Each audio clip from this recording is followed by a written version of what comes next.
Si Jesus sa iya karong explain, nagpakita siya nga ang kalibutan na atong gipuy-an karon ug ang langit na atong gipangandoy. Aw nangandoy ba mo og langit? Kinsa dinhi ang nangandoy og impierno ta sa kamot? So kining kalibutan na karon atong gipuy-an ug ang langit na atong gipangandoy, mura ni sila og two opposite ends. Opposite sila ba? Ang ilang mga standards murag nag-atbang. Ang dinhis kalibutan, ang pobre, igabot dito, dato. Ang naghilak, igabot dito, katawa. Ang nagsubo, abot dito, malipay. Ang gidaog-daog, igabot dito, zaman, purong-purungan sa Kurunas Pasidungog. Ang gipatay dinhi, igabot dito, buhi hangtod sa kahangturan. Mao na nga niingos Kristo, bulahan mo kung gigutom, bulahan mo kung nagsubo, naghilak, bulahan mo kung gidaog-daog mo, bulahan mo kung gilutos o gipamatay mo. Pero gibutangan sa niya diri ikaduha, alaot kamong mga dato. Kaya dato karon dinhi, kurti na ninyo ditong paita. Alaot kamo nga mga busog dinhi, kay sige na lang mong gutumon. Alaot mong nagsigig katawa, kay magsigi na mo ditong minatay. Di karon, ay may ganahan ninyong sundon nga kinabuhi. Ang kanang dito standard sa langit o standard sa kalibutan. Husga. Kinsa dinhi ang gustong mapobre ta sa kamot. Kanang nag-ampo ba nga mahimong kabos. Muna ang akong awhag ninyo nga gustong malangit, pamalit mog slat. Nya hutdag yung palit ning atong slat aron mapobre gid mo inig human. Nya bulahan dayon mo. O di ba? Kasakto ana. Nya inyo pag yung saway-sawayon atong slat na para maginis langit. Napaymingon ako, padel giusan nimo pagsiguro nga kung mopalit kog slat, malangit ko. Nako, kaklaro ana, imong kwarta, imong gihatag sa simbahan, kaklaros gisulti ni Kristo kung gusto kang makaangkon og langit, mahimo jud kang kabos. Gani ni sugo pagay siya, ibaligya ang tanan ug ihatag ang halin ngadto sa kabos. Niya ang ato marong parokya mo ikabos kay di man ta katukod aning atong kumbinto nga atong gikinahanglan kaayo kung wa say mo palit og slat.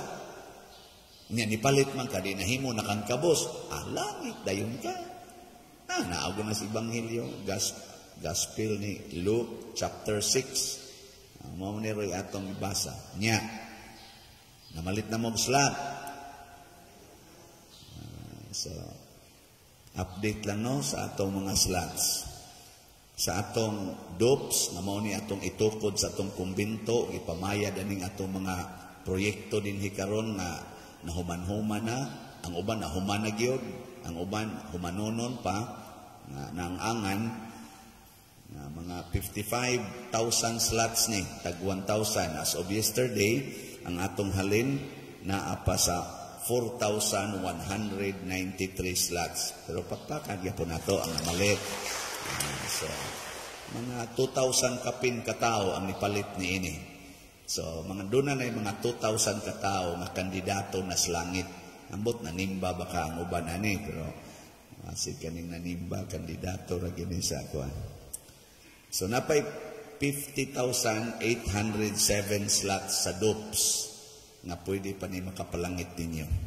Sa ato sang katong SBF MP, sa atong activity ni atong pag 9th anniversary nato, 2,000 man to ka slots atong gibaligya nga tag 500. As of yesterday, ang ato na yung final count sa halin niabot og 2,100 ka slots. Pakpak. Sobraan. So, kung atong i-convert into monetary, actual na amount, nakadawatag 1,050,371.42 centavos na kaning donation para sa atong 9th anniversary. Nga ang ato sang total na gasto 805,027 pesos. So naatay sobra nga 245,344.42 centavos. Pakpak na sad.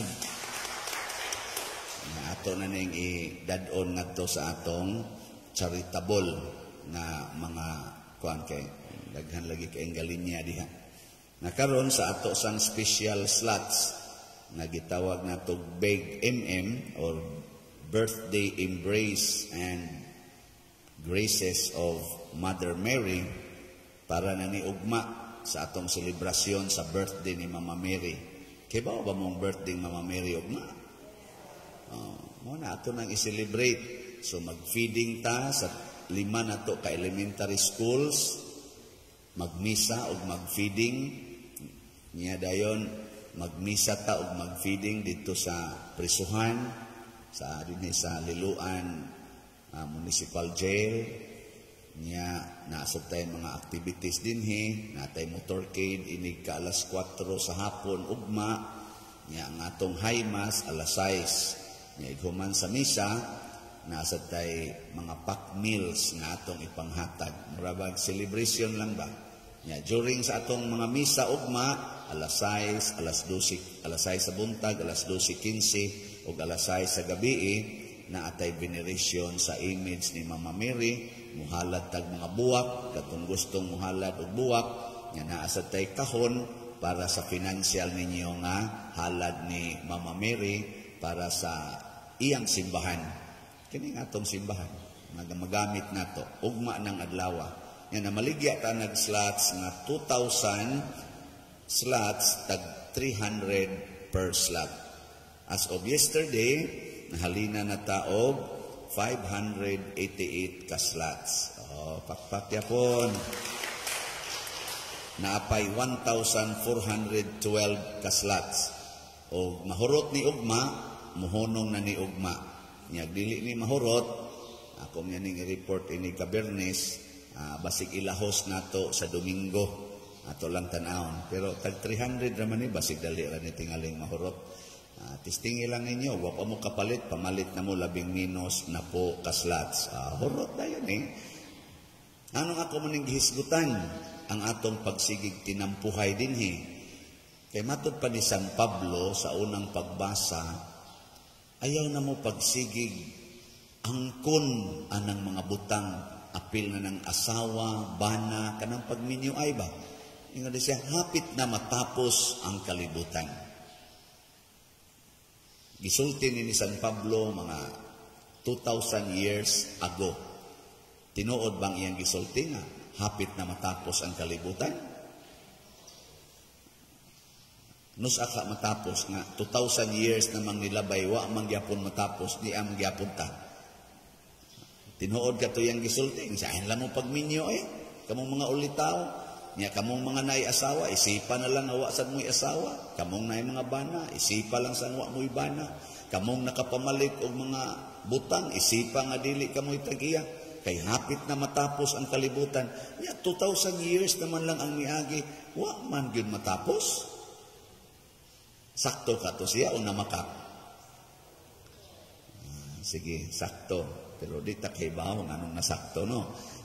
Nganong nasakto man? Ang una, ang actual nga nahitabo sa mga magtutuo na ilang gi-organize, mga sugod yun ang mga year, mga 40s o year 50s or 50, gi-lutos o namiya na sila sa ilang mga balay, wa na sila'y balay, wa na sila'y kwarta, gipanglutos o gipangpatay. Wa na sila'y mga bana, wa na sila'y mga asawa kay gipangpatay. Sa ilang konteksto sa una, sa pagsulti aning San Pablo, mao na tong panahon na nga giluto sila, nawa ng ilang katigayunan, ilang mga balay, nawa na. Natuma na ang giingon ni Kristo diri, bulahan kamo kung lutuson, daog-daogon, butang-butangan sa tanang matang sa kadautan tungod kanako. Gipangbitay sila, gipangsunog na buhi, gipakaon sa mga leon. Ana, mao to hitabo nila. So sa ilang konteksto sa una, nakaingon gyud sila, nahitabo gyud ang gisulti ni San Pablo. Pero sa atong konteksto, mabuhi patakaron, wa man ta mataos o namin ito, mura magdi tinuod.